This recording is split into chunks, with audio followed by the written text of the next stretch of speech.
case briefs, and so much more. LSData's got what you're looking for. In 1963, the United States District Court for the Southern District of New York heard a case between Zippo Manufacturing Company and Rogers Imports, Inc.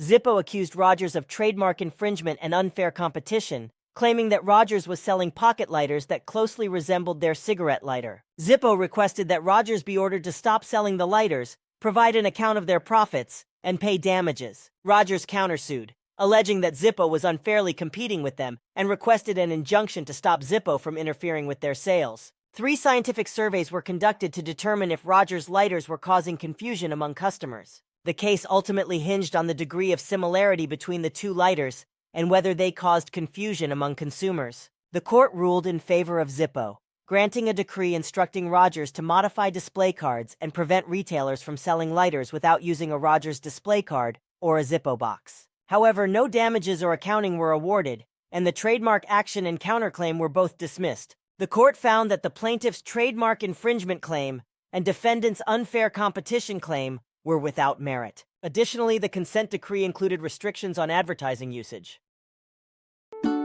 Case briefs, and so much more. LSData's got what you're looking for. Visit lsd.law, elevate your mind. Leave the stress of class.